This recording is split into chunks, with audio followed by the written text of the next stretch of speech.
Welcome back to the Deep Dive. This is where we take your complex source material, all the research, the deep theological concepts, and we really just deliver the essential insights, those moments that get you immediately well-informed. Exactly. And today we have a phenomenal deep dive. We're looking at two concepts so profound, they're actually attributes of the divine. And, they're often used almost interchangeably. They are. But when you split them open, their distinction reveals this incredible blueprint for a perfectly ordered universe. That's absolutely right. We're dissecting two of the beautiful names of God, Alakam, the judge, and Alchemy, the all-wise. And our mission today is, it's far more than just looking up dictionary definitions. We really want to understand the absolute perfection these names imply. Right. In every law, in every created thing, every event that happens to you, and how recognizing that perfection can lead to a genuine, unshakable contentment in your daily life. I find this distinction so fascinating because, in English, we might just casually use judgment and wisdom in very similar ways. Why, of course. But when you look at the source material, the difference isn't just semantic. It's fundamental. It's fundamental to theology and to, practical submission. Yes. So let's unpack this. We're going from the root meaning all the way to the biggest practical applications. How belief in the judge and the all-wise changes how you navigate everything. Decisions, afflictions, even your own pursuit of personal excellence. Let's do it. Okay, so let's start where all great deep dives begin, the linguistic root. When you look at those classical Arabic scholars analyzing the core three letters, AKM, which form the foundation for both alakam and alakem, what's the common idea that emerges? Well, what's truly illuminating here is that the foundation is prevention. Or restraint. It's prevention. Prevention. Ibn Faris, who's one of the foremost classical lexicographers, he identifies the core meaning of that root, ekm, as simply prevention. And that is the intellectual and spiritual glue that holds both judgment and wisdom together. Okay, hold on. Prevention. How does the idea of restraining or preventing something apply equally to a wise person and a judge? It feels like two different things. Well, think about the function of a judge, the thiakim. When a judge rules correctly, what is he actually doing? He's settling a dispute. Right, but more than that, he's preventing injustice. He's restraining one party from wronging another. So judgment, alafagama, is fundamentally about establishing a boundary of justice to prevent deviation and to prevent chaos. So justice is like a prophylactic measure against disorder. Precisely. Yeah. And the language extends this idea into the physical world, which is fascinating. The bridle used to control an animal, the bit in the reins, is called ikma in Arabic. Same root. Same root. And why? Because it restrains the animal, it prevents it from running astray, from veering off course. The root is also used when you restrain a foolish person. Okay. So wisdom, therefore, isn't just about being clever. It is the quality that restrains the self and others from error, from foolishness, and from harm. That immediately reframes what wisdom is. It's not just insight, it's self-governance. It's this active prevention of error. And another key scholar, Al-Jawari, he takes that concept of restraint and pushes it towards absolute perfection, right? He does. Al-Jawari defines ultimum as both judgment ruling for or against someone, and wisdom that's derived from knowledge. But when he defines al-Hakim, the all-wise, he really emphasizes quality and flawlessness. Okay. He calls him the possessor of wisdom, the knowledgeable one, and crucially, the one who perfects matters. He even uses this wonderful active-passive formulation, akamtu ashe fastakama. Which means? It means, I perfected a thing and it became perfected. This tells us that the name Alekim implies absolute, flawless, intentional design and execution. It leaves no room for any kind of deficiency. That sense of intentional perfection, it becomes so clear when we look at the frequency of these two names in the revealed text. I think this is a huge quantitative insight for anyone listening. It is. The numbers are startling. They instantly convey the exclusivity of the role of judgment. The name Alakam, the judge, occurs only once in the entire Quran. Only once. Just once. It's in Surat Al-An'am, and it's posed as a rhetorical challenge to the listener. It says, then is it other than Allah I should seek as judge? This singular, emphatic use just underscores the uniqueness of that role. Judgment is his alone. And then we pivot to Alakam, the all-wise. And Alakam occurs a staggering 94 times. Wow. This just demonstrates the pervasive nature of divine wisdom. So while absolute judgment is this exclusive singular declaration, the attribute of wisdom is everywhere. It's the lens through which we're supposed to view creation, decree, law, everything. Wisdom is the foundational quality that validates every single act of the judge. That's a beautiful way to put it. Judgment is the exclusive role. Wisdom is the pervasive attribute. Exactly. And this exclusivity of the title, Alakam, is so vividly illustrated in the story of Hani in the prophetic tradition.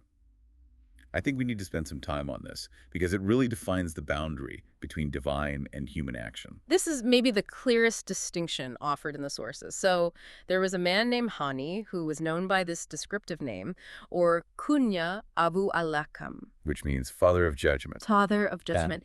And when the prophet Ki heard this, he immediately called the man over and corrected him. He stated very firmly, "Indeed, Allah is Alakam, and to him belongs judgment." Wow. I can just imagine that scene.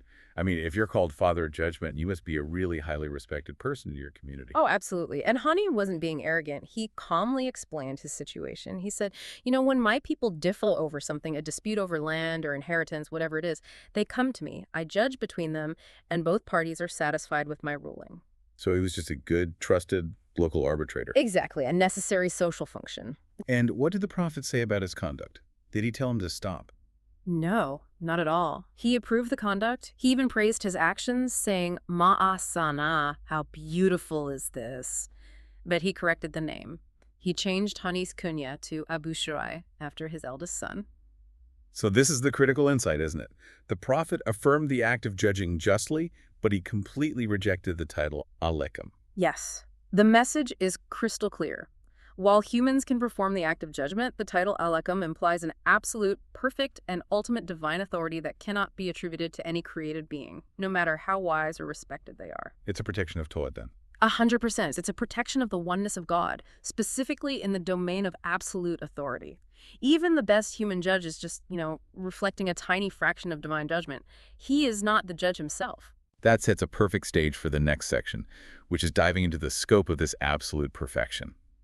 So let's start with Alakam, the judge.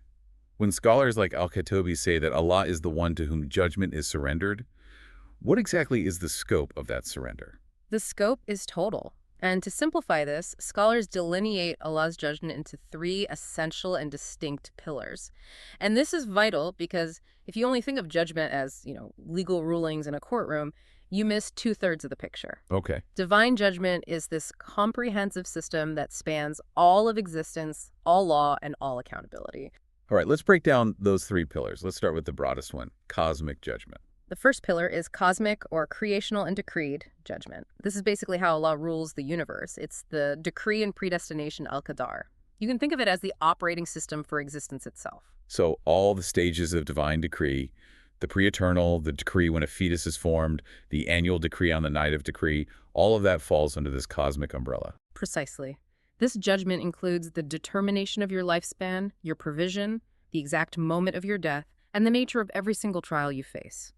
It establishes that Allah is the absolute subjugator, al-Qahir, over his creation, executing everything with the precision of the all-wise. It governs the very structure of reality. Okay, so if that's the cosmic pillar, the what is, let's move to the second, which defines morality. Religious or legislative judgment? Exactly. The second pillar is religious or legislative judgment. This confirms that Allah alone has the right to legislate religion. He's the one who sends messengers and books with commands and prohibitions.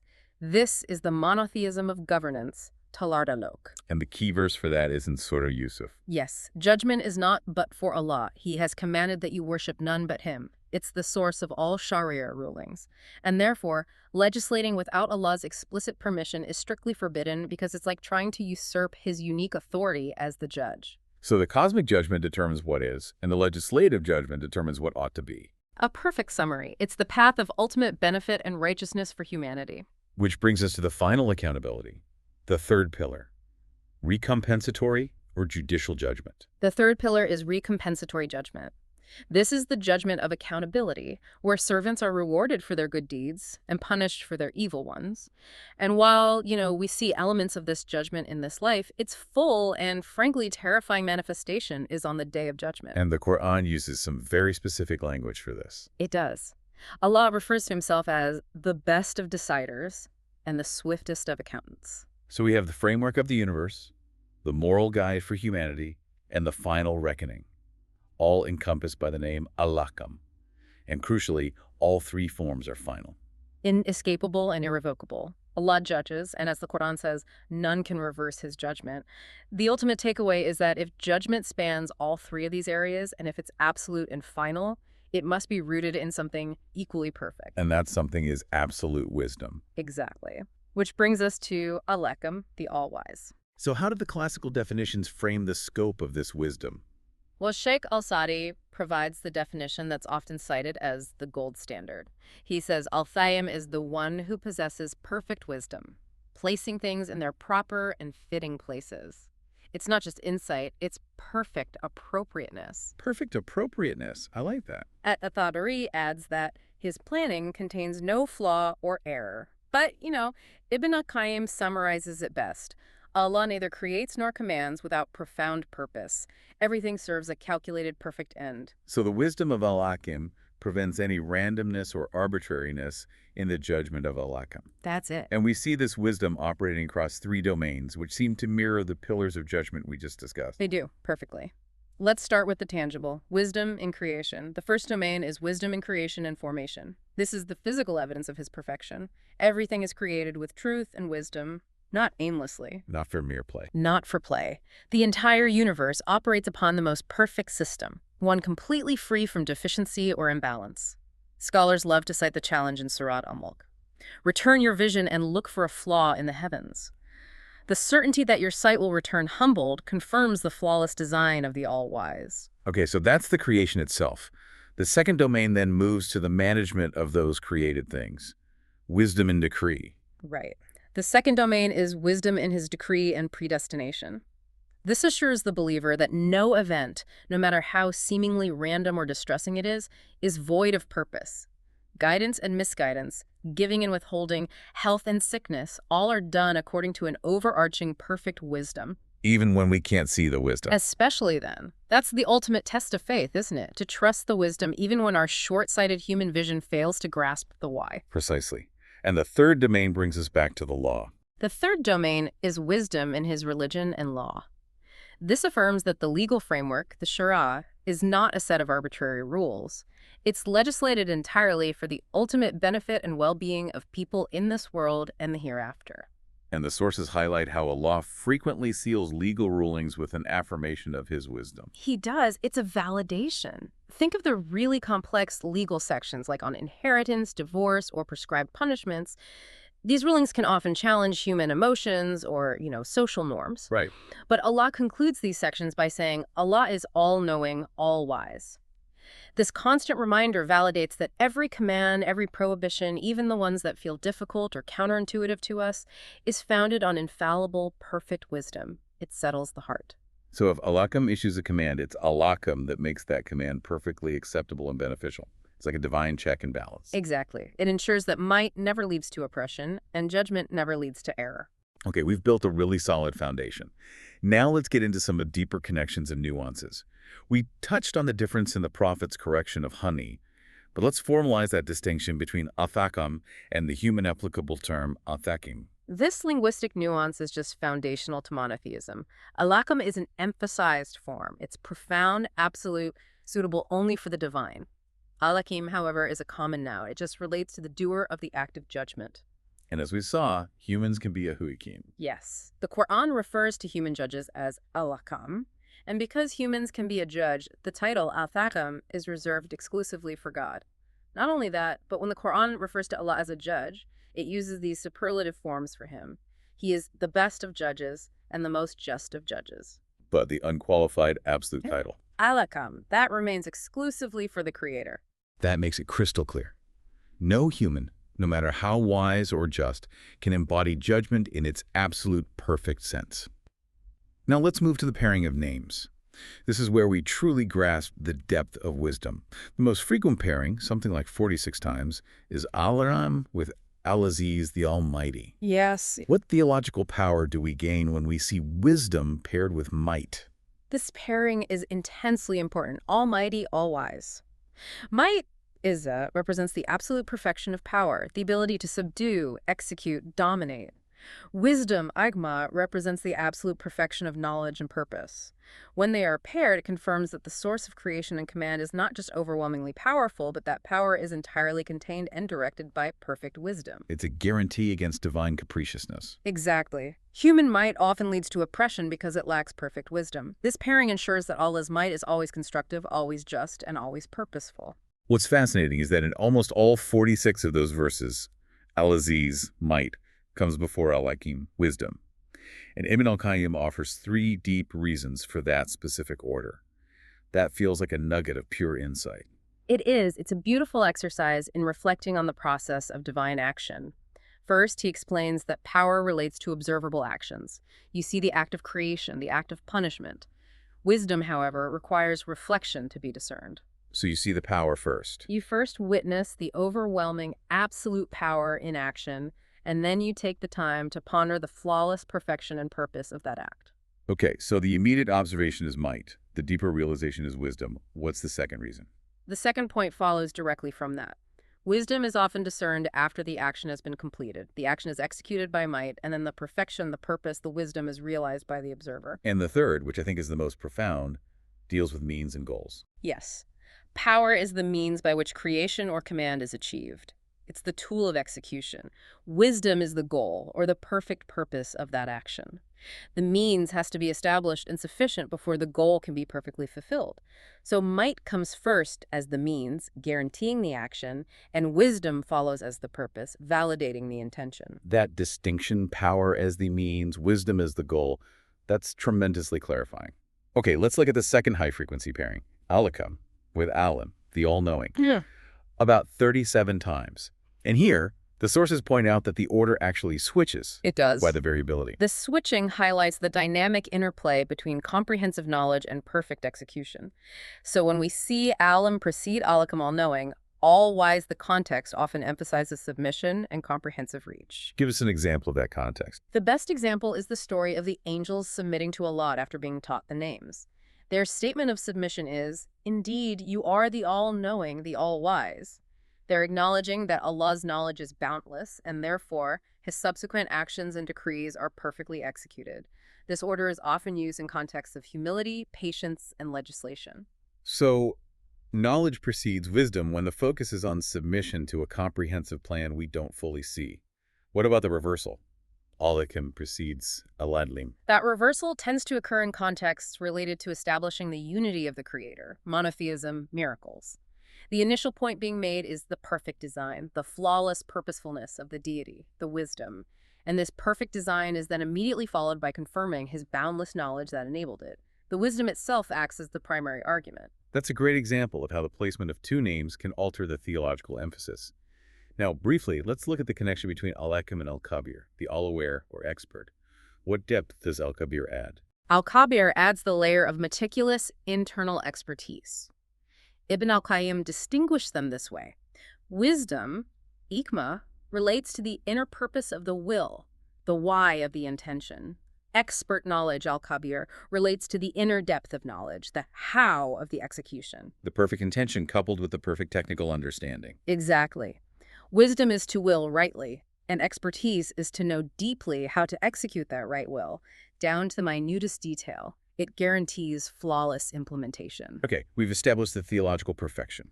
Now, the crucial part. How does this knowledge translate into practical living for you, the listener? How should belief in these 2 names shape our behavior and our outlook? Well, the first, most direct application is recognizing the Quran itself as the ultimate wise book.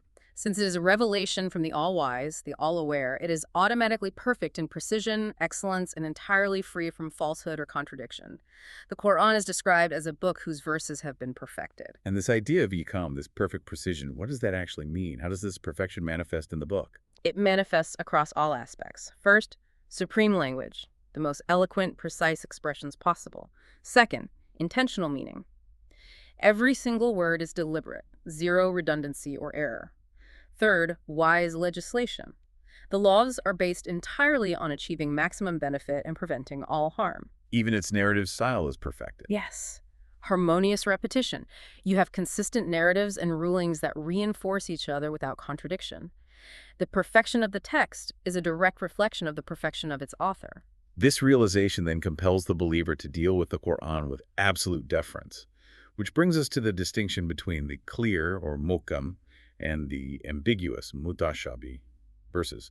If the book is perfected, why does it contain ambiguity? And that's where the wisdom comes into play as a test of humility and submission. Allah informs us that the Quran contains clear, explicit verses, the muhkam, which are the foundation of the faith, and others that are ambiguous, the mutashabi. So if a section is less clear, how does the believer react according to the principle of the all-wise? The test is simple.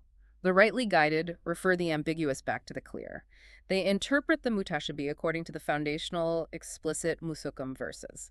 This requires intellectual humility. The misguided, on the other hand, are those who seek to twist the ambiguous verses to suit their own desires or ideologies. Yeah. Wisdom is tested by how you approach uncertainty. That makes profound sense. The wisdom is in the methodology. And this intellectual submission then compels us to reflect on the precision of creation as well.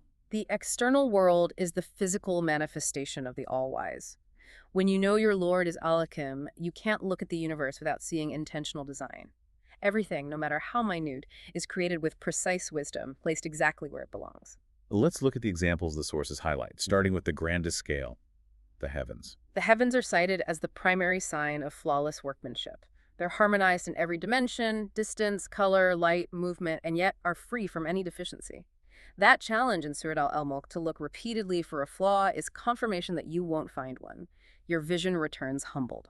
And then, on the most personal scale, the human being. The human being is highlighted for the incredible wisdom shown in the developmental stages. From, a seemingly insignificant extract of clay to a single drop to a clinging form and eventually a fully endowed being with sight, hearing, and intellect.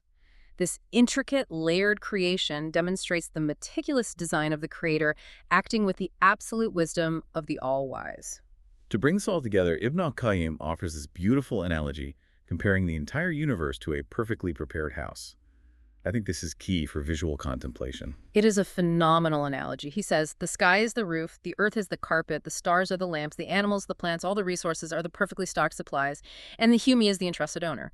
He even points out the camel, which perfectly combines multiple benefits: riding, food, drink, medicine. This perfect suitability of every created thing to human needs is the irrefutable evidence. If the house is perfect, the architect must be perfect. So, if the judge and the legislator design the universe with this level of flawless, purposeful precision, what is the single, non-negotiable behavioral response required from us? The core response is absolute submission and the abandonment of alternative judgments. It's talud in judgment. You affirm Allah's exclusive right. The Creator states in the Quran, and He shares His judgment with no one. Therefore, the believer's only response when called to His judgment is that simple yet total affirmation: we hear and we obey. And the reverse of that submission is condemned. Strongly. The sources condemn those who abandon Allah's perfect law and seek judgment elsewhere, replacing divine wisdom with human opinions or political systems. This is called seeking the judgment of ignorance. When you know that Allah is the most just of judges, seeking judgment anywhere else is just abandoning absolute superiority for proven inferiority. This is the critical, practical section for everyone listening. If judgment is absolute, how do we correctly categorize it and respond to it when it impacts our lives?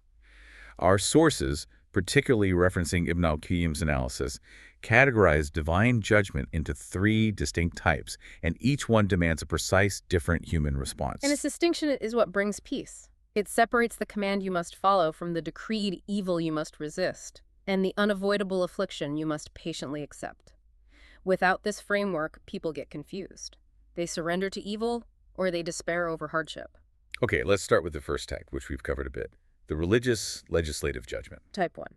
The religious legislative judgment. This is the moral rulebook, the Shārek. The required response here is absolute, peaceful submission and compliance. No room for resistance or argument. And what must a believer avoid when approaching this type of judgment? You have to avoid opposing it with anything. Personal taste, emotional discomfort, political convenience, or your own reasoning alone. The critical point is that you must not make understanding the detailed wisdom behind every ruling a condition for obedience. So you don't have to know why to obey. Exactly. Submission must be immediate. If insight into the wisdom comes later, great. It only increases your motivation, but it never validates the command itself. Obedience is paramount. That makes the separation of will and wisdom so practical. Obey first, understand later. Now for the second type, where the response shifts completely. The universal decreed judgment involving choice. Type 2. The universal decreed judgment involving choice. This is the decree where you, the servant, still have choice, effort, and will, and where Allah dislikes or condemns the action. This includes falling into sins, facing temptation, or being afflicted by a preventable or treatable force like a contagious disease. So if sin is decreed for a person, meaning it's known and written by Allah, does that mean they must surrender to it? Absolutely not, and this is the key. The required response to this type of decree is resistance and repulsion. You oppose decree with decree. You never surrender to a decree of sin or error or affliction if you have been given the means, the choice, the knowledge, the strength to combat it. This is striving within the divine framework. This sounds counterintuitive to some people opposing a decree, but this is where that famous anecdote of the Caliph Umar ibn al-Khatib fleeing the plague becomes the perfect illustration. It is the ultimate illustration. Umar was leading an army towards Syria, and he heard a severe plague had broken out. He consulted his companions and decided to turn the army back. Some questioned his decision, saying, "Do you flee from the decree of Allah?" And his reply was just iconic. It defined the relationship between human effort and divine decree. He said, "We flee from the decree of Allah to the decree of Allah." What does that truly mean in practice? It means the plague was a decree. But the choice to use intelligence and caution to turn the army around and seek safety is also a decree. Allah decreed both the illness and the means to repel it. Hunger is a decree, but it's repelled by the decree of eating. Illness is a decree, repelled by the decree of taking medicine. The believer is commanded to use the means that the All-Wise has provided to repel decreed harm. You use wisdom to navigate judgment. That gives us so much clarity and agency. We're not robots. Not at all. We are active agents whose striving is itself part of the divine plan. Now, for the third type, where resistance is no longer an option, the universal decreed judgment beyond one's control. Okay. These are the unavoidable afflictions that befall you without any choice or means to prevent them. A natural disaster, the death of a loved one you couldn't save, an unavoidable accident. If resistance is futile here, what is the required response of the believer? The response shifts back to submission, patience, and contentment. Here, you must abandon contention and dispute. Resistance is no longer the correct form of servitude. You have to accept the decree as an inescapable reality. The sources mention a higher form of servitude that goes beyond just, gritting your teeth and accepting it. Yes. The highest form is to move past mere patience into contentment. Rita. This is where the servant witnesses the judge's might, his justice, and his wisdom in allowing the event to occur. And this leads to the absolute, tranquil certainty that what struck him could never have missed him. Wow. This realization frees the heart from anxiety and regret, and paradoxically, it leads to perfect praise and gratitude even in the midst of loss, because you know it happened due to the infallible wisdom of the All-Wise. That ability to achieve contentment, to look at loss and still say, this happened with perfect wisdom, is the ultimate goal of recognizing Alakum and Alakum. To help the listener get there, the sources provide 7 concrete practical means. These are the anchors for the heart during affliction. First, faith in divine decree. The certainty that everything is written, recorded 50,000 years before creation tranquilizes the heart. Knowing that no disaster strikes except that it is in a register removes that anxiety about the unknown. The second point reframes the hardship itself. Second, awareness of reward and expiation. Knowing that trials are a mechanism for reward and for wiping away sins radically changes their value. If you know a physical trial is simultaneously purifying you for the eternal abode, the hardship becomes bearable. The third point grounds us in reality. Third, knowing the reality of this world. This world is described as inherently imperfect, a prison for the believer. When you realize life was never meant to be pure, unadulterated pleasure, the inevitable loss doesn't create shock or resentment. It facilitates acceptance. Let's discuss the proactive step-seeking support. Fourth, supplication or dua. This is actively seeking divine support and steadfastness. The Prophet taught us to ask for contentment after the decree. Fifth is prayer, Allah. Turning to prayer in times of hardship instills tranquility and leads the heart to submission. And the final 2 points focus on internal reflection. Sixth, reflection and contemplation. This is implying Alakum's perfection to your own life. Constantly remind yourself of the verse, perhaps you dislike something while it is good for you. Your choice is short-sighted. Allah's choice is rooted in perfect wisdom and is always superior. And that requires deep humility. It does. And that connects to the seventh point. Humility, or what's called the look below. Looking at those below you in worldly matters, those facing greater financial strain, worse health, prevents you from belittling Allah's favor upon you. These 7 means are the practical bridge between knowing the names and living them. That blueprint for handling judgment is incredibly comprehensive. So our final application must be to strive to embody wisdom ourselves, even on a human scale. The Quran elevates the value of wisdom so much, calling it much good. It's among the greatest gifts. The verse states clearly, "Whoever is granted wisdom has certainly been given much good." Wisdom guides you from ignorance to light, protects you from error, and ensures uprightness in your decisions. It perfects the human character. I love Ibn al-Qayyim's practical definition of human wisdom because it just removes all the abstraction. He brings it down to earth completely. He says, wisdom is doing what is appropriate in the way it should be done at the right time. It's the perfect confluence of place, method, and timing. Knowing when to speak and when to be silent, when to act and when to wait. And this aspiration for wisdom is so important that the Prophet actually restricted the things a person is allowed to truly admire or envy to only 2 examples. That's right. The concept is gibta, a healthy form of envy. The hadith says there is no gibta except in 2 cases.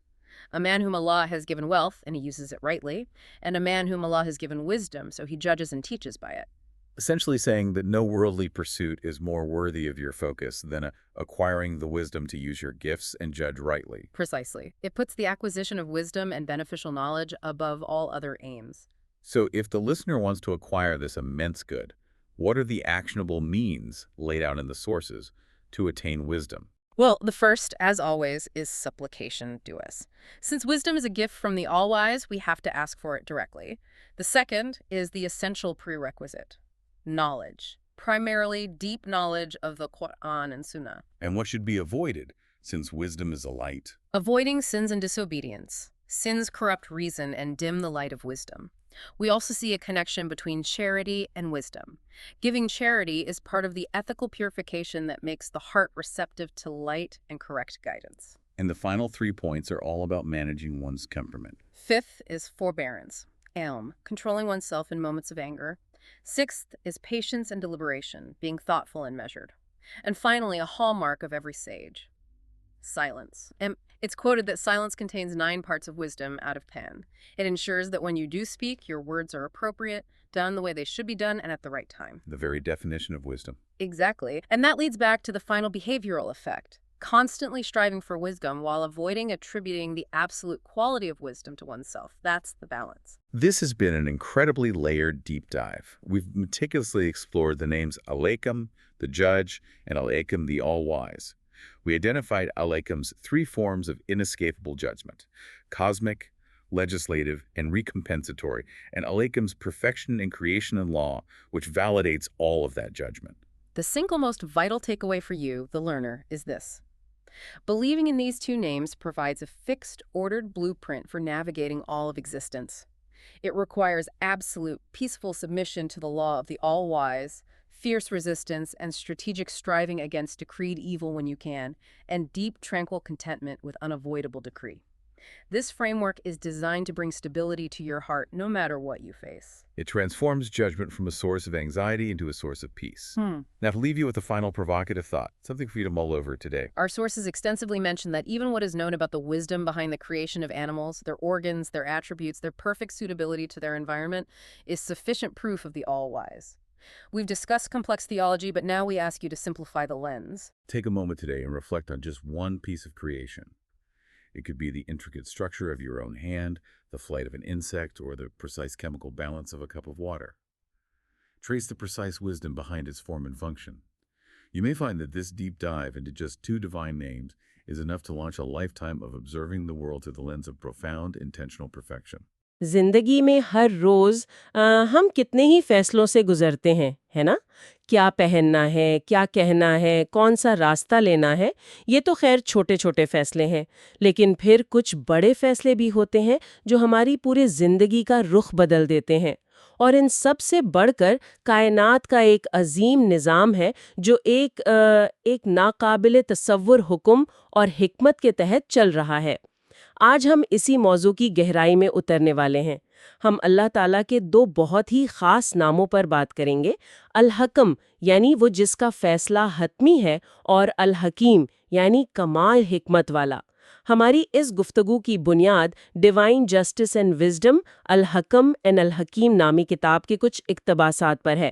ہمارا مقصد صرف ان ناموں کے معنی جاننا نہیں، بلکہ یہ سمجھنا ہے کہ یہ ہماری سوچ اور زندگی پر کیسے اثر انداز ہو سکتے ہیں۔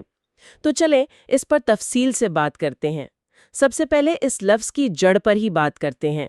مجھے یہ پڑھ کر بڑی دلچسپی ہوئی کہ عربی میں حکم کا بنیادی مطلب ہے روکنا۔ ماخذ میں ایک مثال گھوڑے کی لگام کی دی گئی ہے جسے حکمہ کہتے ہیں۔ یہ تھوڑا غیر متوقع سا لگا۔ جی بالکل، اور یہ ایک بہترین نقطۂ آغاز ہے۔ یہ روکنے کا جو تصور ہے نا، یہی ان دونوں ناموں کی روح ہے۔ دیکھیں، لگام گھوڑے کو بے قابو ہونے سے روکتی ہے، غلط سمت میں جانے سے روکتی ہے۔ اچھا، اسی طرح الحکم وہ ہے جس کا فیصلہ ظلم اور ناانصافی کو روکتا ہے، اور الحکیم وہ ذات ہے جس کی حکمت ہر کام کو بے مقصد یا ناقص ہونے سے روکتی ہے۔ واہ! تو انصاف اور کمال دونوں کا تعلق اسی روکنے کے عمل سے ہے۔ یہ تو سوچ کا پورا زاویہ ہی بدل دیتا ہے۔ اچھا، یہ لسانی پہلو تو بہت دلچسپ ہے، لیکن جب ہم قرآن میں دیکھتے ہیں تو ایک بالکل مختلف تصویر سامنے آتی ہے۔ میں نے جب ماخذ میں یہ پڑھا تو میں چونک گئی کہ الحکم کا نام قرآن میں صرف ایک بار آیا ہے، صرف ایک بار۔ جی، سورۃ الانعام میں۔ جبکہ الحکیم کا نام تقریباً 100 بار، نہیں 94 مرتبہ دہرایا گیا ہے۔ ان میں اتنا بڑا فرق کیوں ہے؟ یہ بہت گہرا نکتہ ہے اور اس پر واقعی غور کرنا چاہیے۔ اس سے ایک لطیف اشارہ یہ ملتا ہے کہ اللہ کا فیصلہ کرنا اس کا ایک خاص کردار ہے، لیکن اس کی حکمت اس کی ذات کا ایک مستقل اور ہر جگہ موجود وصف ہے۔ اچھا، تو حکمت زیادہ وسیع ہے۔ بالکل، اس کا ہر فیصلہ حکمت پر مبنی ہے، لیکن اس کی حکمت صرف فیصلوں تک محدود نہیں ہے۔ وہ کائنات کی تخلیق میں ہے، تقدیر کے ہر معاملے میں ہے، شریعت کے ہر حکم میں ہے۔ اس لیے حکمت کا ذکر بار بار آتا ہے، تاکہ ہمیں یاد دلایا جائے کہ جو کچھ بھی ہو رہا ہے اس کے پیچھے ایک سوچی سمجھی کامل اسکیم ہے۔ تو گویا فیصلہ ایک واقعہ ہے، جبکہ حکمت ایک مسلسل بہنے والی ندی کی طرح ہے جو ہر چیز کو سیراب کر رہی ہے۔ بالکل یہی بات ہے، اور آپ دیکھیں گے کہ قرآن میں الحکیم اکثر دوسرے ناموں کے ساتھ جوڑ کر آتا ہے۔ جی، جیسے عزیز حکیم، صحیح، عزیز حکیم یعنی غالب اور حکمت والا، اور علیم حکیم جاننے والا اور حکمت والا۔ یہ جوڑے ہمیں بتاتے ہیں کہ اس کی حکمت تنہا نہیں ہے، بلکہ اس کے ساتھ اس کا غلبہ اور اس کا لامحدود علم بھی کام کر رہا ہے۔ اس موضوع پر سنت نبوی سے بھی کچھ بہت دلچسپ مثالیں ملتی ہیں۔ ایک تو حضرت ہانی کا واقعہ ہے جو مجھے بہت یادگار لگا۔ ان کی کنیت ابو الحکم تھی، یعنی فیصلے کا باپ۔ جی، اور جب نبی اکرم صلی اللہ علیہ وسلم نے یہ سنا تو انہیں بلوایا، اور آپ صلی اللہ علیہ وسلم نے ان سے جو کہا وہ بہت اہم ہے۔ آپ صلی اللہ علیہ وسلم نے فرمایا، ان اللہ هو الحکم والیہ الحکم، جس کا مطلب ہے یقیناً اللہ ہی الحکم ہے اور فیصلہ اسی کی طرف لوٹتا ہے۔ جی، پھر آپ صلی اللہ علیہ وسلم نے ان سے پوچھا کہ ان کی یہ کنیت کیوں پڑی، تو انہوں نے وضاحت کی کہ ان کی قوم میں جب کوئی جھگڑا ہوتا ہے تو وہ ان کے پاس آتے ہیں، اور وہ جو بھی فیصلہ کرتے ہیں دونوں فریق اسے خوشی سے مان لیتے ہیں۔ تو نبی اکرم صلی اللہ علیہ وسلم نے ان کے اس کام کی تعریف کی، جو کہ ایک اچھا کام تھا، لیکن ان کی کنیت بدل دی۔ انہوں نے کہا کہ آج سے آپ اپنے بڑے بیٹے شریخ کے نام پر ابو شریح ہیں۔ بالکل۔ تو اس کا مطلب یہ تو نہیں کہ انسان فیصلہ نہیں کر سکتا، بلکہ یہ کہ الحکم کا لقب یعنی حتمی اور کامل فیصلہ کرنے والا وہ صرف اللہ کے لیے خاص ہے۔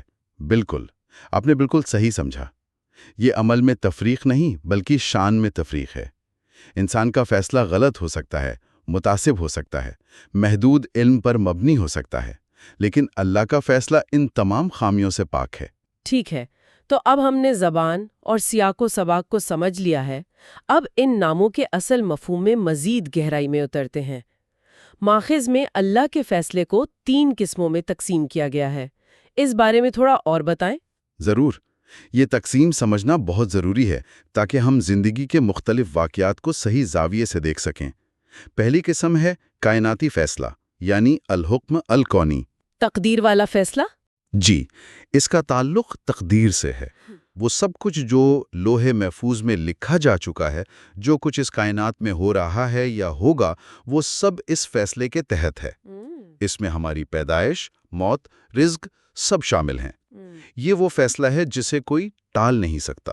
اور دوسری قسم ہے شرعی فیصلہ، الحکم شرعی۔ جی، یہ وہ فیصلہ ہے جو اللہ نے اپنے دین اور شریعت کے ذریعے ہم تک پہنچایا ہے۔ حلال کیا ہے، حرام کیا ہے، کیا جائز ہے اور کیا ناجائز، اس فیصلے کو ماننا یا نہ ماننا انسان کے اختیار میں ہے، اور اسی پر اس کا امتحان ہے۔ صحیح۔ اور تیسری قسم؟ تیسری قسم ہے جزائی فیصلہ، یعنی الحکم الجزائی۔ قیامت کے دن کا فیصلہ۔ بالکل، جب ہر انسان کو اس کے اعمال کا بدلہ دیا جائے گا، اس دن اللہ تعالیٰ حتمی اور کامل انصاف کے ساتھ فیصلہ سنائے گا۔ تو یہ تینوں فیصلے، کائناتی، شرعی اور جزائی، مل کر الحکم کے معنی کو مکمل کرتے ہیں۔ یہ بہت واضح ہو گیا۔ اب آتے ہیں الحکیم کی طرف۔ حکمت کا مطلب صرف دانائی تو نہیں ہے، اس کا مفہوم اس سے کہیں زیادہ وسیع ہے۔ جی، الطبری کا ایک قول ہے کہ الحکیم وہ ہے جس کی تدبیر میں کوئی خامی نہ ہو۔ واہ، بہت خوبصورت تعریف ہے نا؟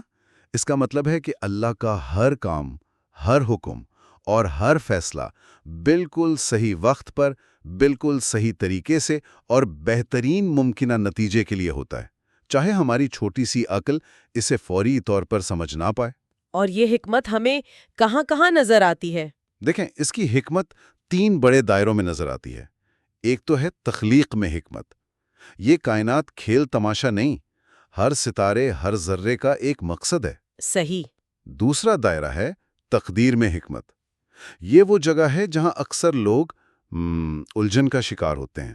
جی، اور یہاں الحکیم پر ایمان ہمیں تسلی دیتا ہے۔ ہمیں یہ یقین رکھنا ہوتا ہے کہ کس کو ہدایت ملے گی، کس کے ساتھ کیا معاملہ ہوگا، اس کے پیچھے بھی اللہ کی کامل حکمت اور علم کار فرما ہے۔ اور تیسرا دائرہ وہ ہے شریعت میں حکمت۔ اللہ کا کوئی بھی حکم، نماز ہو، زکوٰۃ، وراثت کے قوانین، طلاق کے احکامات، یہ سب بندوں کے فائدے کے لیے ہیں۔ اسی لیے آپ دیکھیں گے کہ جب ان احکامات کا ذکر ہوتا ہے تو آیت اکثر علیم الحکیم پر ختم ہوتی ہے۔ گویا کہا جا رہا ہو کہ اللہ بہتر جانتا ہے اور اس کا حکم حکمت پر مبنی ہے۔ آپ نے پہلے بھی ان ناموں کے جوڑوں کا ذکر کیا تھا۔ العزیز الحکیم کا جوڑا 46 بار آیا ہے اور ہر بار العزیز یعنی غالب کا نام پہلے ہے۔ جی، ماخذ میں ابن القیم نے اس کی ایک بہت دلچسپ وجہ بتائی ہے۔ جی، وہ کہتے ہیں کہ طاقت یا غلبہ یعنی عزت ایک ایسی چیز ہے جو فوراً نظر آ جاتی ہے، اس کا اثر دکھائی دیتا ہے، جبکہ حکمت کو سمجھنے کے لیے سوچ بچار اور گہرائی کی ضرورت ہوتی ہے۔ تو ترتیب یہ بتا رہی ہے کہ اللہ کا غلبہ اس کی حکمت کے تابع ہے۔ وہ قادر مطلق ہے، لیکن وہ اپنی طاقت کو کبھی حکمت کے خلاف استعمال نہیں کرتا۔ کیونکہ طاقت اگر حکمت کے بغیر ہو تو وہ ظلم بن جاتی ہے۔ بالکل، اللہ کی طاقت ہمیشہ انصاف اور حکمت کے ساتھ جڑی ہوئی ہے۔ اور العلیم یعنی جاننے والے کے ساتھ جو جوڑا ہے اس کی ترتیب بدلتی رہتی ہے، کبھی علیم حکیم تو کبھی حکیم علیم۔ اس میں کیا راز ہے؟ یہ بھی بہت لطیف نکتہ ہے۔ دیکھیں، جب بات عاجزی، بندگی یا شریعت کے احکامات ماننے کی ہوتی ہے تو اکثر علیم حکیم آتا ہے۔